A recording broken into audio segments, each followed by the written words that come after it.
Woo! Thank you, boxing fans around the world, for joining us once again as we discuss the hot topics in boxing, especially those related to the heavyweights. Today, we're going to talk about Lennox Lewis.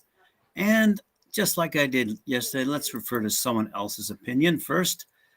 This is according to Ring Magazine and their article that appeared in their September 2015 issue. Lennox Lewis was the only third heavyweight champion to defeat every opponent he ever faced, including rematches against those who beat him, and the last man to be considered the undisputed king of the glamour division.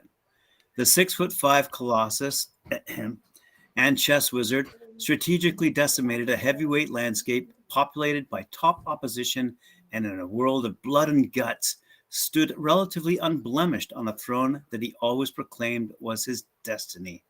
A brilliant amateur career culminated in a gold medal at the Seoul Olympics in 1988, and despite representing his adopted country of Canada in the unpaid ranks, Lewis elected to turn professional in his native England in 1989. Now, just for fun, if you would like, unless you want to comment anything right then and there, I will run by a list of top 10 contenders. All representing Jamaica. Yes, that's about it. For the moment, yep. Yeah, okay, all righty. So, here we go. Well, let me find it first. Where the heck did it go? In the heavyweight division. Oh, I see they do pound for pound. Ah, cool. All righty. In the top heavyweights, according to Sport Bible, okay, as of right now, as of today, number 10, they're ranking Michael Hunter, whose record is 20 wins, 1 loss, 1 draw with 14 knockouts. Luis Ortiz, who's won 32, 27 by knockout, lost 2, and none drawn. Joe Joyce has a record of 13 wins, 12 by knockout. And why do I see no losses and no draws? Oh, well, someone else can figure that one out. Alexander Usyk comes in at 18 wins, 13 knockouts. I love their math. No draws, no losses. Anyway, Joseph Parker comes in at number 6 with 29 wins, 21 knockouts, 2 losses, no draws. Andy Ruiz Jr., 36 wins, 22 knockouts, and 2 losses.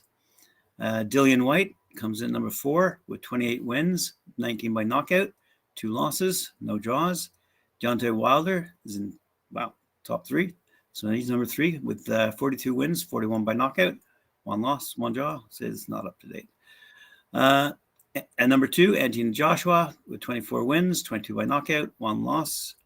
And of course, number 1, Tyson Fury, who's won 30 by the time this was written, I suppose, with 21 knockouts and 1 draw. Rightio, on we go then. So our question today is Lennox Lewis in his prime. Would he be able to beat any of these contenders? Starting with any of those among the, shall we say, the bottom ranks? First thing I'm going to say is it's a simple one. Hell yeah, absolutely. The one thing, it is off topic, which is my speciality, as you were counting down as top 10, was the more we talk day by day, the less inspired I am with all these fighters now. You know, they spoke about the lost years, the years after Muhammad Ali, where you had Larry Holmes, who was dominant, but apart from Larry Holmes, with the other belts that become belts, they were passed literally from heavyweight to heavyweight. They were on average holding it for one defense, or just winning it, then losing it on the first defense. That was the 80s. Obviously, you had the Muhammad Ali leaving, so it was unfair because Larry Holmes was very dominant and he made many defenses. But when you think of, that was considered a bad era. Now, this is, I think, a very bad era. I think it's worse than the 80s, personally. Somebody said, I think even on the chat, that 90s heavyweights were different. Bloody hell, yes, they were. Completely different. They do not measure up. Now, the only one out of them, you're talking about Deontay Wilder against anybody ever is going to have that one punch lucky shot, if you want to put it that way. that's somebody that's always going to be in there. You're going to have Tyson Fury that is regardless against anybody because of the height, whether it be version 1, up to Klitschko, or version 2, this huge behemoth, which is, finished Wilder off, whichever one would have given anybody in history an argument. That aside, there isn't much else. Enter Lennox Lewis, today's topic, and I just shake my head. Who, how, what? Who can actually give him a stiff fight? And the answer is, really, any of them? Okay, instead of going from 10 down to 1, I'm going to go down from 1 upwards and then just pick on the rest because that's very quick at the end. Okay, the number 1 at the moment, the general consensus is that is Fury. He will give anybody a run for their money, especially, in my view, the version 1, the one that went in with Klitschko, that outpointed him, that could slip, move, bob, weave, tall, long reach, quick, fast, says it all with him. I think that was the better version of Tyson as a fighter, but he needed to be heavier, obviously, for 2 reasons, because of the Wilder side of things, because he needed to be an immovable object to better take the punches that he was given. Plus, as well, as I said, would it be yesterday? Would have been, Tuesday night. It would have been yesterday, where I think that the weight is up because that is right for how his body is at the moment, having lost. I must check actually how much exactly it was, but it was in the region of 8 stone. You cannot go from 8 stone down to a previous fighting weight and expect to, perform in the same way. Whether that be reflexes, punch, okay, we'll put that aside. Strength, the big one. And that was obviously echoed and highlighted by John Fury after the Otto Wallin fight. Now, the boxer Fury would have given Lennox Lewis fits. He would have given anybody fits. Who would have won that?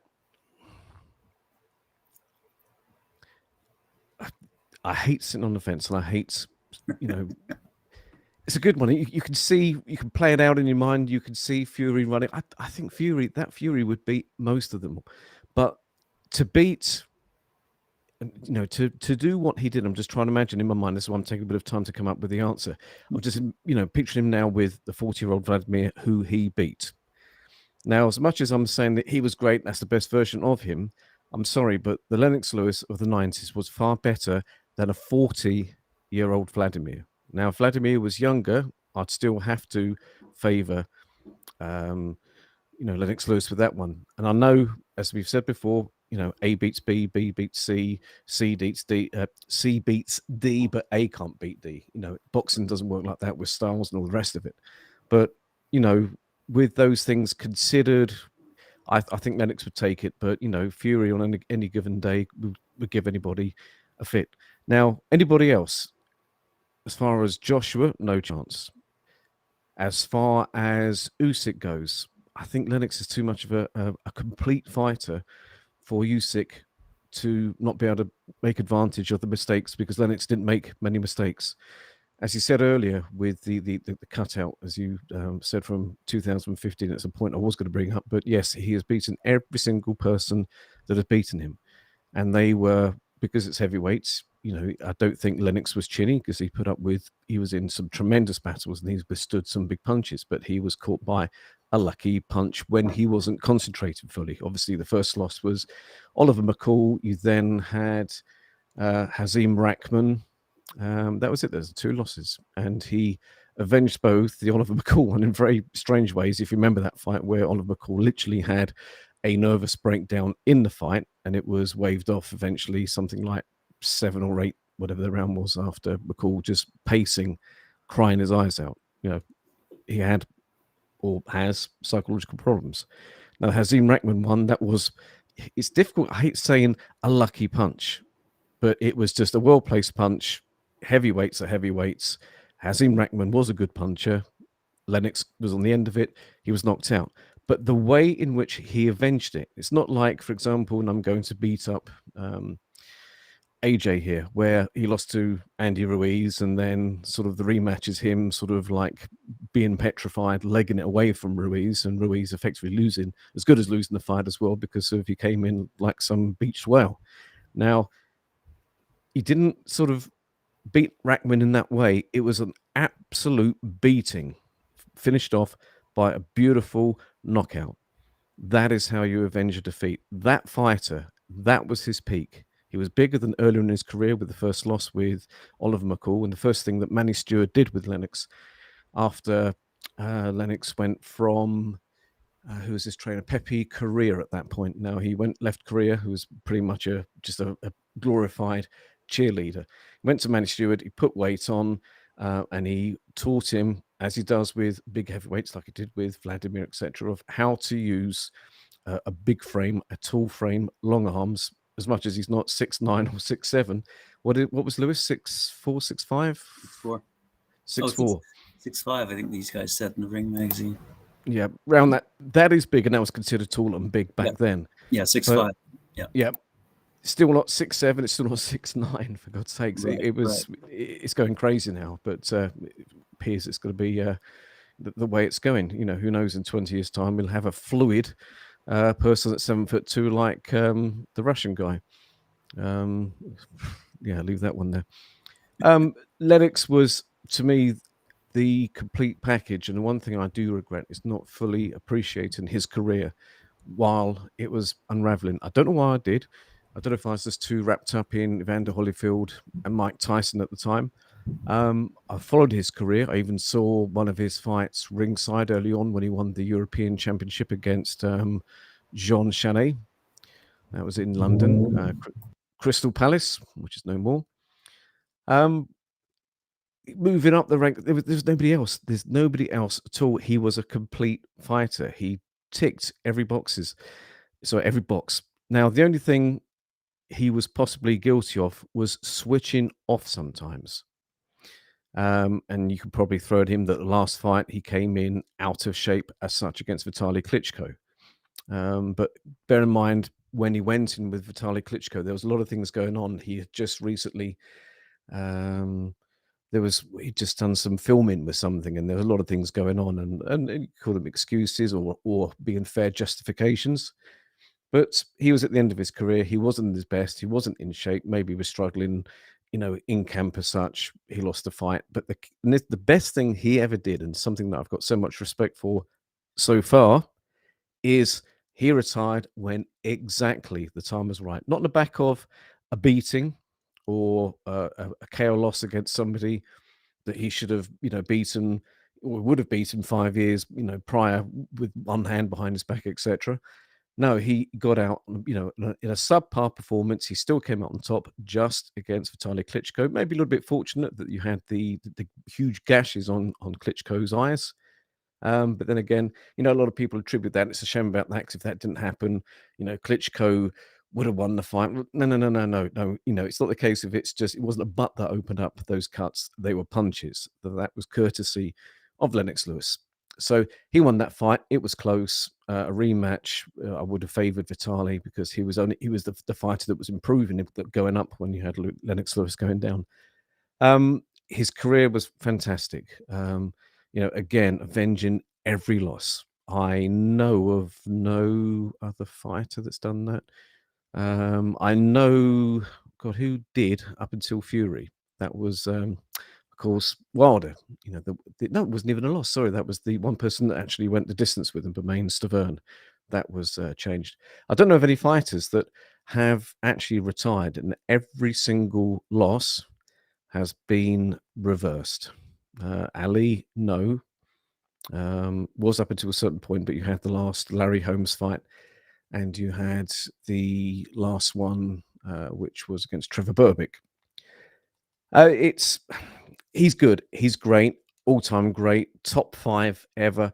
Absolutely. Top 3, arguable. Those fighters from the 90s, it was a very good era. And I don't know why as well.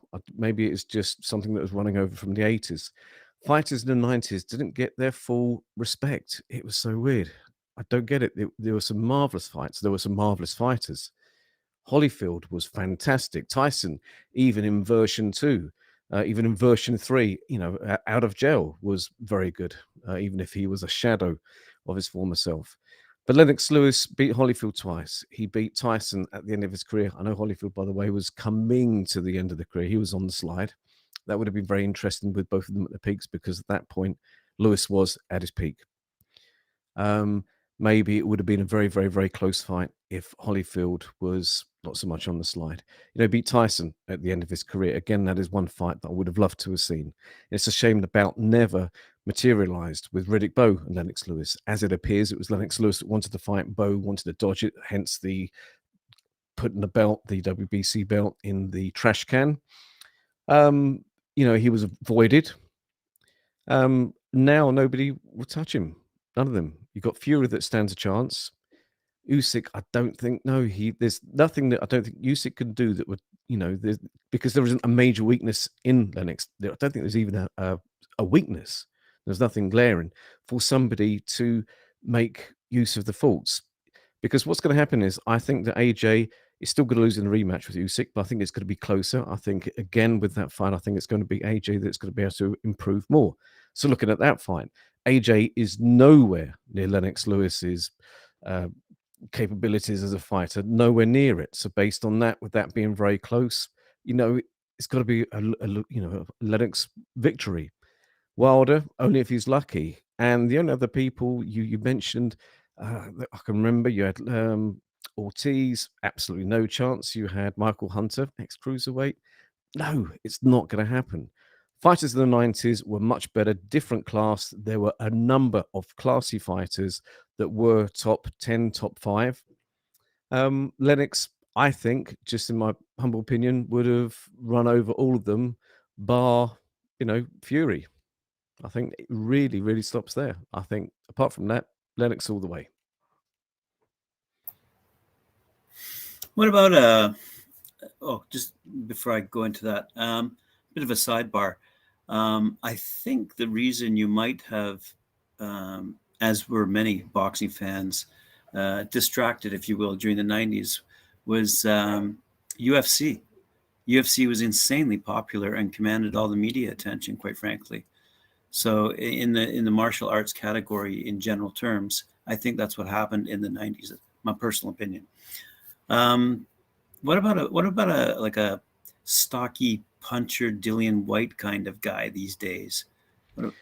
Well, making comparisons with fighters, David Tua was stocky. He was a wrecking ball. I remember when he clocked, who was it? John Ruiz. Okay, made it as a champion. A bit of a negative fighter, and it was earlier in Ruiz's career. But Tua was flattened in, 19 seconds. There's no other fighter that managed to do that. David Tua was good, stocky. He was meant to be a second-rate poor man's Mike Tyson, and he didn't land a punch really on Lennox. It went the distance because, I don't think Tua was ever knocked out. I don't think he was ever stopped. I just saw something flash up the computer about Tommy Morrison, who was still handy at that point. He still had something left. Rest in peace, by the way. He tried, and that fight finished, what was it, 6th round, I think it was, 6th or 7th round. It was a dominant fight, performance from Lennox. I'm not a big, never really have been, for whatever reason, a huge flag waver for Lennox. And I was trying to work out why in the 90s I never was. I don't think it was the Canadian English thing, bearing in mind that would have affected me because I wasn't even living in the country at that time. Right. I don't know. I just think it was wrapped up with the other names. No, but Lennox all the way. I do fully appreciate, and the times I do get to see some fights, I'll always go back to one of his fights. The fantastic Gallotta display, the fantastic Michael Grant display.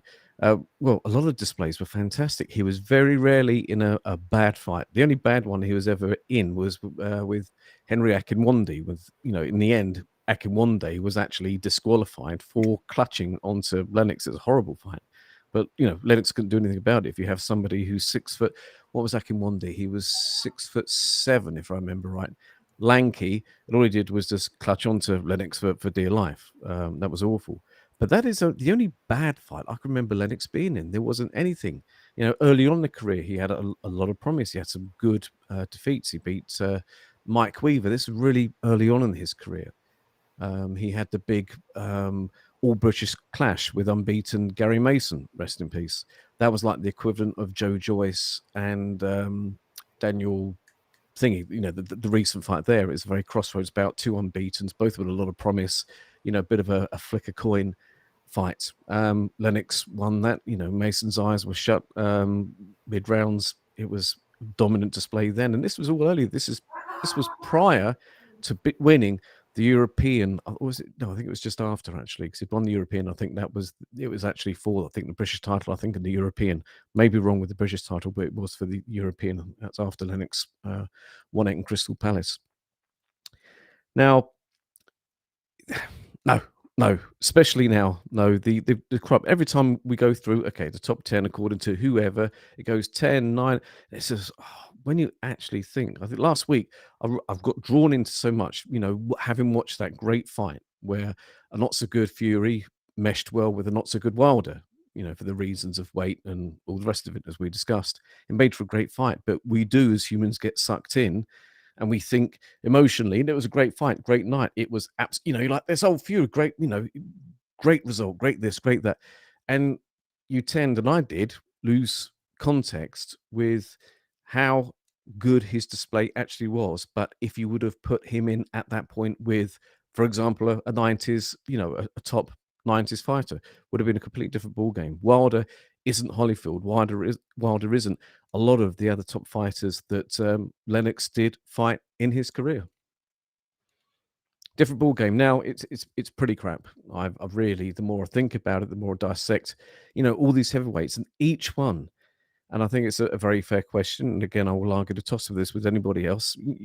Whether it be Wilder, whether it be AJ, whoever, who exactly have they fought that's really credible or very credible?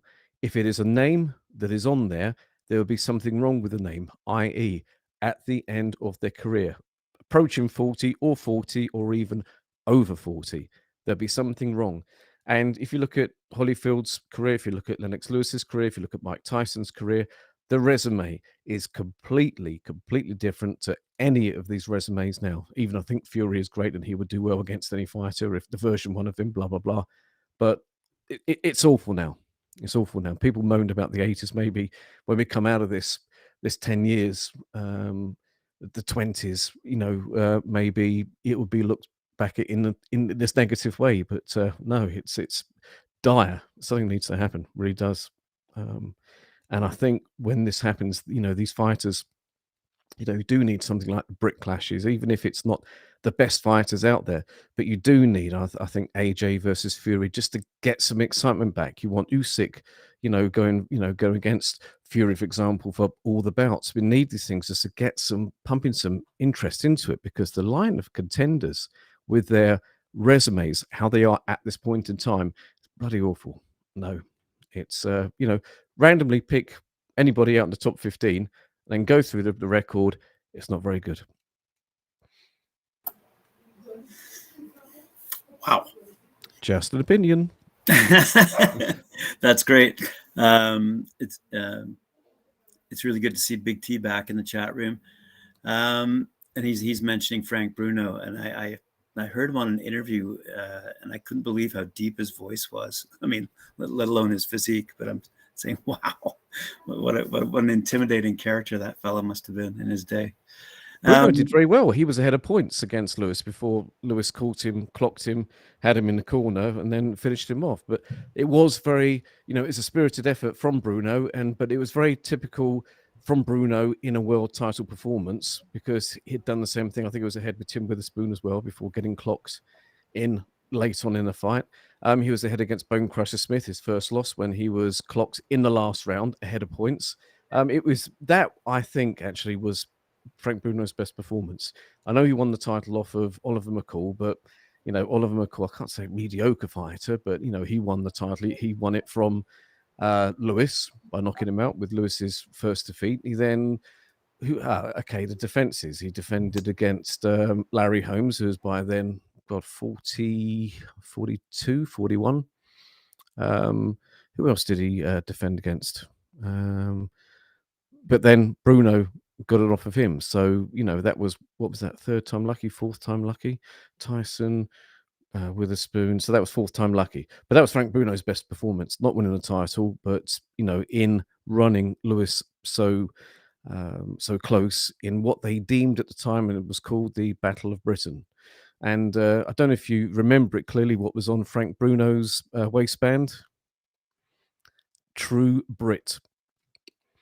What a dig at Mr. Lewis. Very good. Yep. True Brit. Classic. That was classic. Yeah. Yes. Very good. Very Bruno. It was, yeah. Yeah, I liked it. That was good. It was a good fight on a very wet night, if I remember right. But no, that was a good bout, his best display. But, Lewis, what was wrong with Lewis there? He wasn't switched on. He was undermotivated. I think, what's the term I'm looking for? Complacent. Taking, I think, Bruno easy. I think he just thought that, just one punch, Bruno be out of there. I think you underestimated him, because Bruno come out determined, and he really did want it. He did really well. He was quite, because usually he was very stiff and very robotic, and he was jabbing very well, doubling, tripling the jab at points in the bout. He was, it was a very good performance. I think I could have summed that up maybe in one sentence instead of 20. So anyway. Yeah, so just as another quick little sidebar, with respect, I don't know if you know this, Kristian, or not, but Big T's son is Ben Whitaker, who fought in the Olympics and did quite well. What was I going to say? Oh, yeah. You asked me to think about this, and I have thought about this. I'm thinking about this super heavyweight division, and it occurred to me. This is what occurred to me. I'm saying to myself, when you get to the big boys, the 300-pounders, let's just say, is it really then at that point classified as boxing? Or are these guys, and I'm talking in terms of marketing references here, or are they sluggers? Or are they punchers? So is it a punching bout, or is it a boxing bout? You know what I mean? So this is what I was thinking, just over the past 24 hours since we talked about this.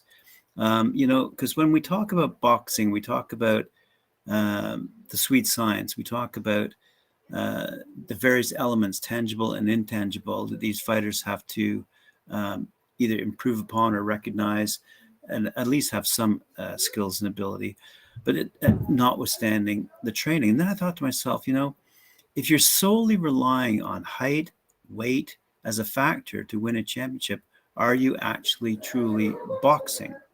So this is what I thought anyway, just in reference to our comments yesterday about the super heavyweight potential super heavyweight division on a professional level. Yeah, I completely agree. It's, as we said, it's funny that, again, I will be very curious to see that if Fury fights again, what weight will he come in at? Because he's not going to come in at 277 again. All the little jokes of, body looks like, I don't know, a bag of milk or something. He was not as good as he was in the Wilder 2 fight, but I think that was just a bit of complacency mixed in with, the bad training. Sorry, I'll get my words right. Reports of bad training camp.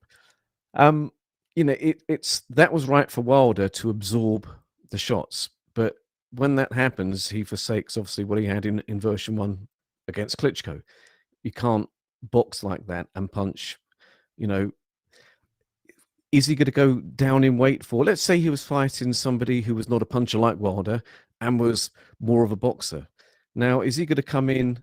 Well, I should think he would have to come in lighter to box, to be able to catch the guy who's going to be giving him some movement, because coming in at 277 pounds against a mover, he'd get beaten, but then you got the issue now, and this is when it comes to the whole thing with Fury, with, losing all this weight. If he drops weight to become an effective boxer, is he then going to become weak as such, which was displayed obviously in his first fight with Wilder? That wasn't proper Fury, arguable then, and was very much the case with Otto Wallin. That bout might have really, you got Wallin fighting White. That might have really flattered Wallin. Was Wallin that good, or was Fury in that fight actually that bad? I know he had the cut, which completely changes the perspective of a fight. I mean, the amount of worry that must have gone through his head, bearing in mind a lot of other referees another day would have waved that off. Yeah. You know, that was happening. You know, saw that, just like, okay, here we go. You know, this is the Wilder rematch out the window. You know, but he's been, oh God, has he been lucky? I think so, because going back to the first Wilder fight, he got clocked, he went down. 19 out of 20 referees would have stopped that fight without starting a count. Yes, Jack Reese did it, and it turns out to be either a very good or very bad bit of refereeing there, where it was good that he knew he would recover or started counting when he shouldn't really have started counting. But again, Fury was lifted by the gods up into his feet and miraculously back to how he was before, in the end winning that round, or certainly finishing it, being the aggressor. Strange, crazy. Bores? Anyway, that's another story. Not insinuating anything there, of course.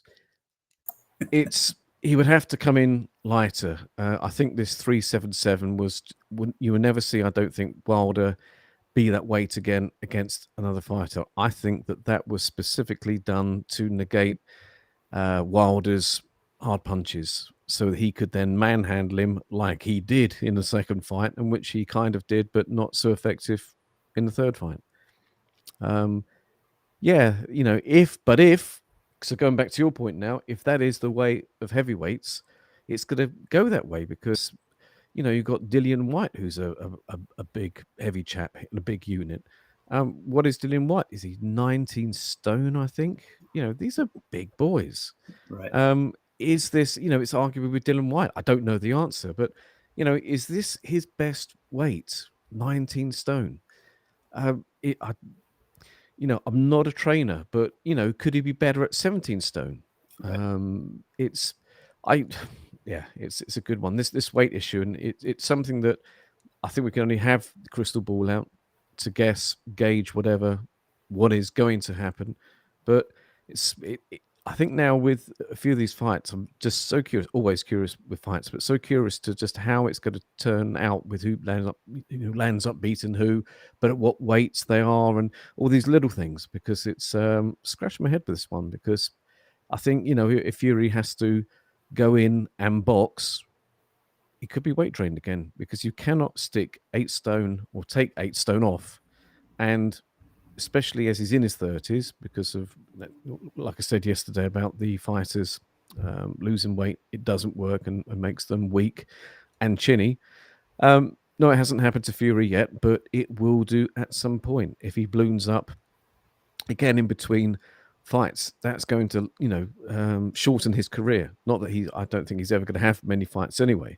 Right. I think you see him in a ring probably 1 or 2 times maximum. That'll be it.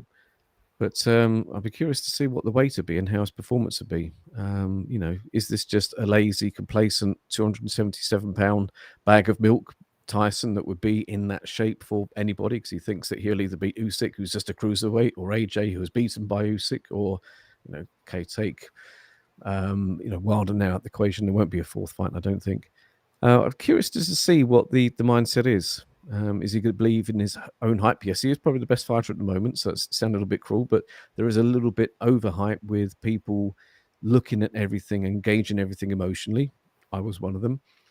No, interesting days ahead. Absolutely. Did you happen to notice that comment from Big T?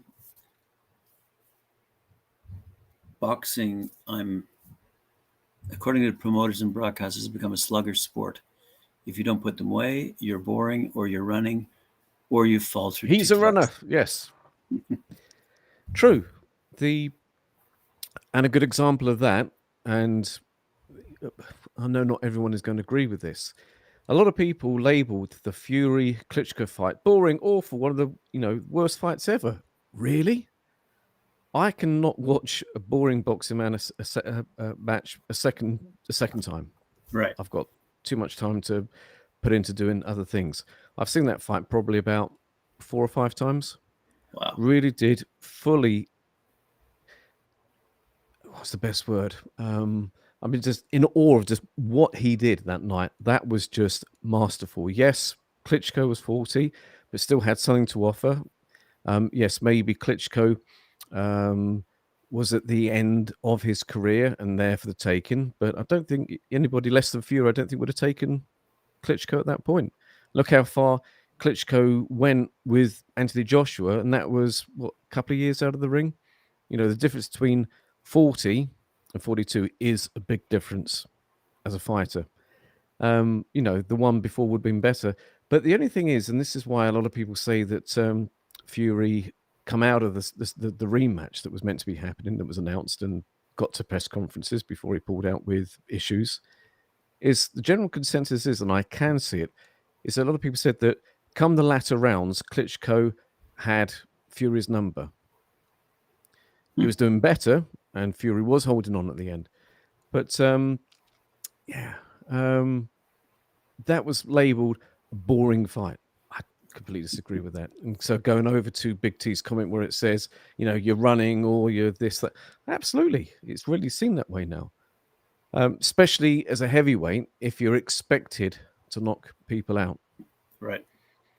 You know, but you know, look at Holyfield Bow 1. That went the distance, and God, that was a huge slugfest. You don't have to have knockouts. You can have decisions without it being a concussive or absolute knockout in a fight. But yeah, it's Fury. That fight was one of the best ever. That Fury would have beaten. God, full circle back to that now. I'll stop it there because I tend to repeat about 4 times or 5 maybe. And before you know it, it's 2 minutes before your next show. I'll save you that today. What are we now? 39. So doing better so far if we cut short. But going back to the original point, Lennox Lewis all the way. Now, in the state of it, nobody would have touched him, I don't think. Fury, flip a coin, especially if he came in as that fleet-footed boxer. He had the chance there that he could probably go and snatch a decision. Maybe, but that's about it. If a 277 bag of milk went in there with him, 277-pound Fury went in there with him, that to me, unless you're Wilder or how are you, because of the weights, you know, for different fighters, etc. You know, that this 277-pound Fury, okay, he got by Wilder and was very, I was about to say lucky, not lucky, but he got past him in a great fight. But I wouldn't want to stay at 277 for the rest of the fighters, or for Usyk, for example, because that's a very big, more static target. And a thinking man like Usyk is one of the probably only heavyweights I've tipped to beat Fury. If you was the boxer with Klitschko, Fury all the way for me. But this heavier version, I think Usyk does actually stand a chance, only because of here. You know, he wouldn't go for the knockout. He would be planning a distance match, how to negate, obviously, the size of Fury, and he would find a way. The more I think about that, the more I think he has a big chance. But that is it, and that would have to be Fury at this heavier weight. And, you know, we've said this before, and we've agreed. That's what makes this such a compelling sport. You don't really know what you're going to get until the end result is That's placed. it. Yeah. And nobody can say categorically how a fight is going to go. You know, nobody can go, oh, you got it wrong, I got it right. Well, there's a little bit of luck there, because there could have been a little luck the other way around, where you can have somebody where it's going the way that it's supposed to go, and then it takes one punch and then it's reversed.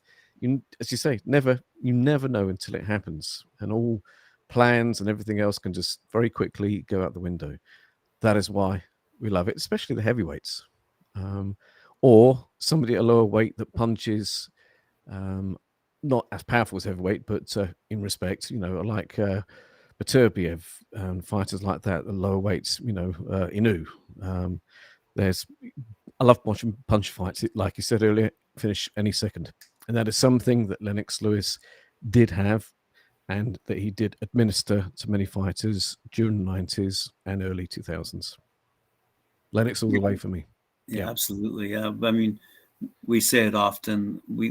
Not you and I, but in the other shows that we do with other commentators, don't leave it in the hands of the judges. I mean, it's you're leaving a lot up in the air, quite frankly. Especially in the UK at the moment. God, wouldn't be a visiting fighter coming over here. Used to have to skip Germany in the 90s. Now it's skip the UK. Jesus, no. Especially Mexico. No, keep away. Fair enough. Yep. No, that's it. That's for me, as far as I'm Yeah. concerned. Lennox Lewis, all the way. Fury, the dancing version 1 against Klitschko would cause him problems, but nobody else. Nowhere near. Nowhere near. Different So animal, different everything. Class. One of the one best ever. one last quick little question then.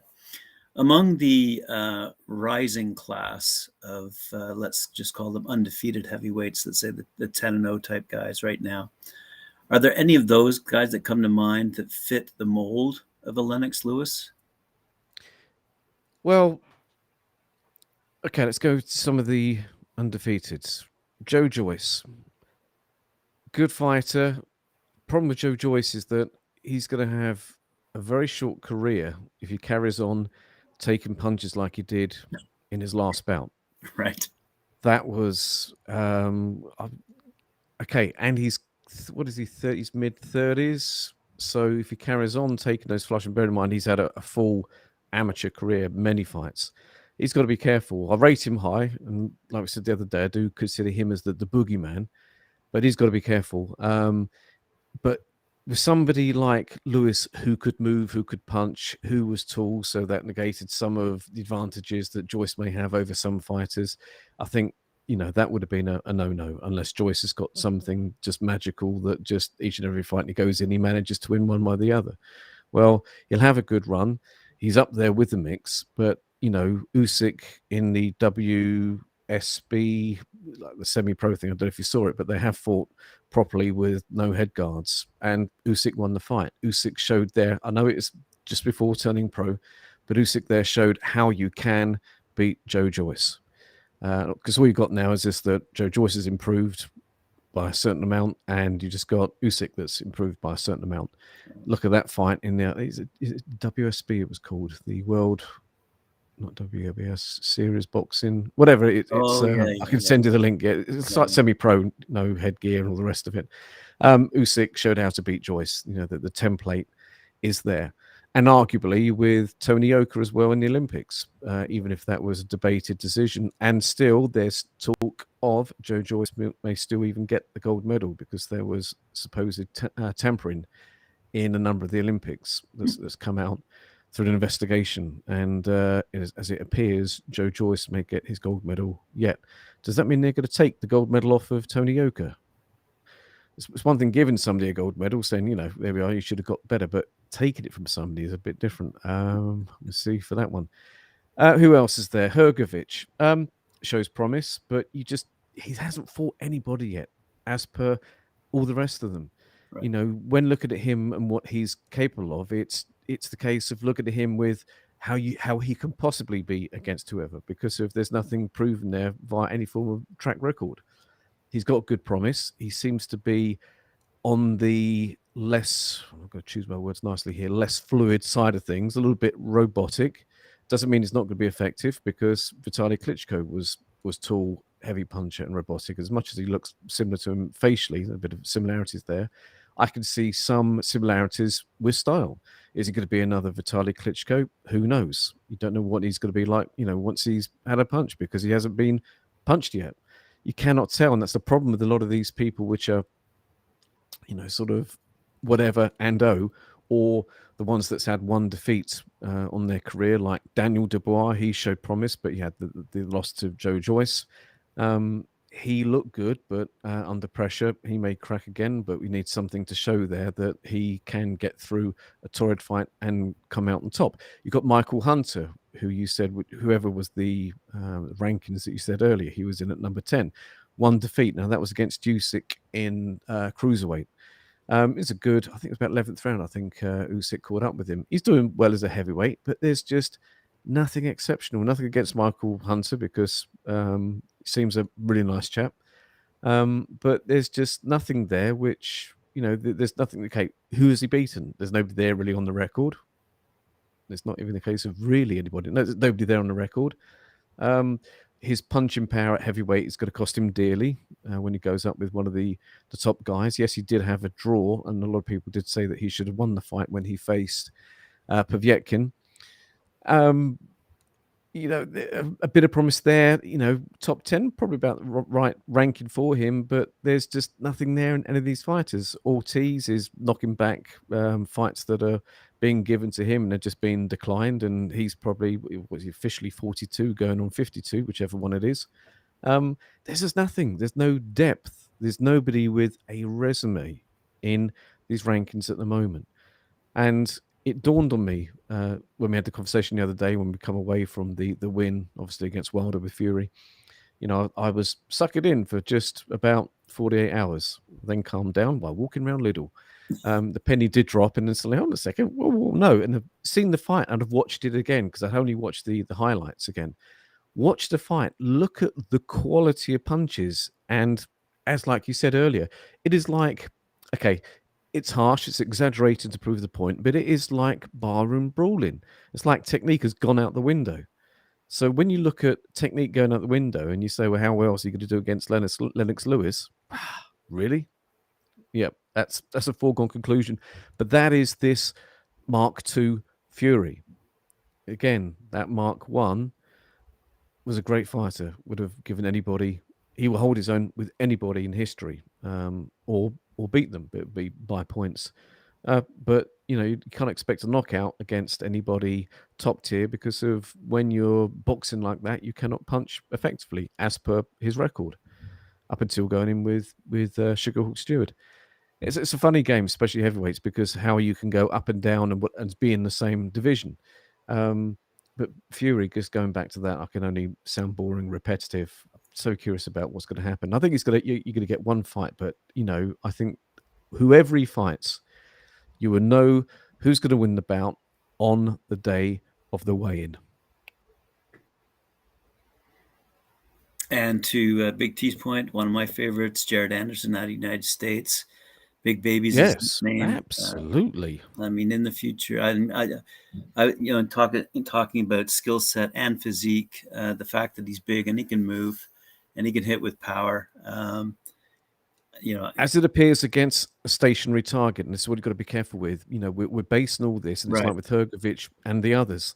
It's based on potential. We've got nothing tangible at all to work with, unfortunately, which is why it's all sort of, resume, there's nothing there. You've got nothing tangible to work with these guys. Efia Jagba and Frank Sanchez, when they went into each other, I'm glad they did, but when weighing up who was going to win that fight, how could you really work out? Because neither of them before any names. So how could you work out? You can't. Flip a coin, really. It's all about potential until they've been in a fight with somebody towards the top who's in their prime. Not somebody who's a former champion from 10 years ago and age 40 something. You cannot gauge in that way whatsoever. And I think a good example of this upcoming is the Dillian White Otto Wallin fight. That's a super good example of what we're actually talking about. But the only problem with that is, as I said, Wallin, is he bolstered by maybe a bad Fury display? And I think, again, we're going to find out that question on October. Right. Just throwing it out there. But that's a good example. We've talked about it before. We need to unclog, if you will, the heavyweight division, allow some of these younger guys to move up. That's not why I was suggesting that Deontay Wilder should retire, by the way. I think he should retire because of health reasons. But again, unclogging that upper five, if you will, and moving on. So that the Dillian White factor comes into play. And if he gets beaten by Wallin, then that unclogs the division somewhat. But anyway, that's what I... Absolutely. But we've still got the merry-go-round at the top. Whichever way, go back to our early discussions. We're looking forward to it. It's going to answer so many questions, and it's going to happen, and it's going to unclog things. And no, okay, we got half.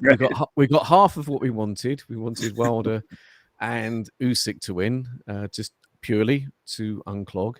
But with all the different variables with who, if Wilder would have won this, that, and the other, I don't think it would have unclogged anyway, because Wilder would have had to have fought the winner of White versus Wallin, but then he would have wanted surely then to fight one of the others for an all British or for all the belts or whatever.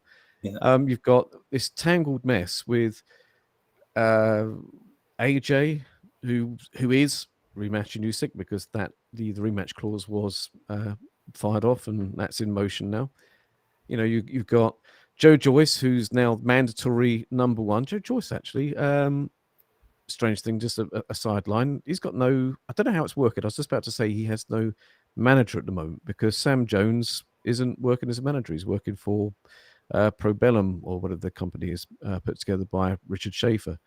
Sam Jones has left S-Jam Boxing. So it's not, so I guess it's still going to be then S-Jam Boxing, but I can't remember who the chap is that works there. But no, you've got, going back to points, sorry, you've got, he's waiting. He's WBO mandatory. Yep. But then if Wallin wins, he's going to be the number one WBC, and he's going to want to fight. It's still clogged. And it would be just lovely to see, like you had with the Effie Jabber, with Frank Sessions fight, some of these top guys fighting, so we can actually see how they are and what they can actually do instead of basing this whole thing with potential. But Jared Anderson, yes, he looks like one of the shining ones that are coming through. Can he take a punch? Can he continue doing what he does with somebody else firing back at him with evil intent? We don't know. That's what we've got to find out. But certainly looking the part, he ticks. He this is choosing the words correctly. He seems to tick the boxes. So fair play, you know, because putting everything in context, as much as I think he's good, that guy he fought, though he was unbeaten with a draw, he was very inactive, effectively part-time, and he was very static. Right. And he was never going to win that fight. That was done to, you know, an unbeaten. That was done to bolster Anderson's record. But it doesn't mean Anderson isn't very good, because he does look the best prospects out there for sure. Absolutely. That's it. Right. But Lennox Lewis, all the way for me. There we go. Okay. So with that in mind, tomorrow, let's see who we're going to talk about then. Yeah, we will see. We'll see what pops into our brains between now and then.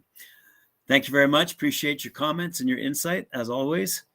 Thank you, boxing fans. Thank you, Big D, for joining us once again. And Kristian, we'll see you tomorrow. Absolutely. Take care. Cheers.